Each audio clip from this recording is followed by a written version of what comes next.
ബിനീഷ് കോടിയേരിക്ക് വീണ്ടും CPM അംഗത്വം 4 തവണ അപേക്ഷിച്ചിട്ടും അംഗത്വം പുതുക്കാത്തത് വിവാദമായതോടെ MV ഗോവിന്ദന് നിർദ്ദേശം നൽകിയത് പിണറായി വിജയൻ തന്നെയാണ്. AK സ്റ്റെഫിന്റെ വിശദാംശങ്ങൾ നൽകും. Stephin, good morning. പല ആവർത്തി പറഞ്ഞിട്ടും നിർദ്ദേശം നൽകിയിട്ടും ഒന്നും ബിനീഷ് കോടിയേരിക്ക് അംഗത്വം നൽകിയില്ല. എന്തുകൊണ്ട് നൽകിയില്ല എന്ന ചോദ്യത്തിന് പ്രാദേശികമായ ചില കാര്യങ്ങൾ ഉണ്ടാവാം എന്നതായിരുന്നു MV ഗോവിന്ദൻ പറഞ്ഞത്.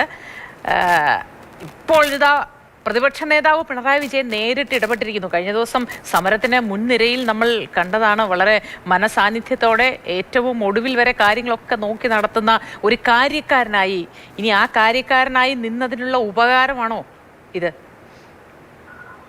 2020 ഒരു കേസിൽ പെട്ടതോടുകൂടിയാണ് ബിനീഷ് കോടിയേരിക്ക് പാർട്ടി അംഗത്വം നഷ്ടമാകുന്നത്. പിന്നീട് ആ കേസിൽ കുറ്റകൃത്യത്തിനായി തിരിച്ചു വന്നപ്പോൾ 3-4 തവണ ഈ അംഗത്വത്തിന് വേണ്ടി അപേക്ഷിച്ചു. അത് തിരുവനന്തപുരം ജില്ലാ കമ്മിറ്റി ഓഫീസ് ബ്രാഞ്ചിലെ അംഗത്വമാണ്.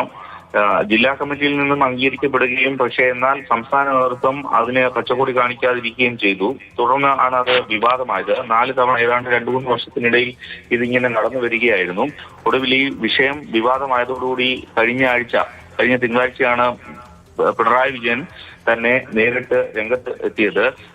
MV ഗോവിന്ദനോട് ഈ കാര്യങ്ങളെല്ലാം ചോദിക്കുമ്പോൾ അത് പ്രാദേശികമായ വിഷയങ്ങളായിരിക്കും എന്നൊക്കെ പറഞ്ഞ് കൃത്യമായ മറുപടി നൽകാതെ ഒഴിഞ്ഞു മാറുന്ന നിലയായിരുന്നു ഉണ്ടായിരുന്നത്. അതിന് പിന്നാലെ ആണ് ഇപ്പോൾ പിണറായി വിജയൻ തന്നെ നേരിട്ട് ഈ കാര്യങ്ങൾ അന്വേഷിക്കുകയും പിന്നീട് എന്തുകൊണ്ടാണ് ഇത് തടഞ്ഞു വയ്ക്കുകയും ചെയ്തതെന്നുള്ള ചോദ്യങ്ങൾ ഉയർന്നിരുന്നു.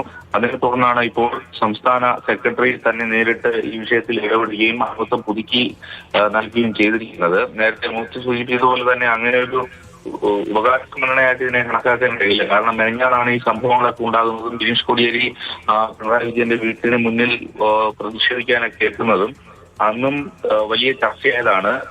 കുറെ വർഷങ്ങൾക്ക് മുമ്പ് ബിനീഷ് കോടിയേരിയുടെ വീട്ടിൽ ഇത്തരത്തിൽ ED റെയ്ഡ് നടന്നപ്പോൾ CPM പ്രവർത്തകരോ നേതാക്കളോ എല്ലാം ഇതിനെ തള്ളി പറഞ്ഞ കാര്യമൊക്കെ അന്ന് അതിനെ തുടർന്ന് വലിയ ചർച്ചയായിരുന്നു. എന്നാൽ ബിനീഷ് കോടിയേരിക്ക് ഈ വിഷയമൊക്കെ നടക്കുന്നതിന് മുമ്പ് തന്നെയാണ് അംഗത്വം പുതുക്കി നൽകിയിരിക്കുന്നത്.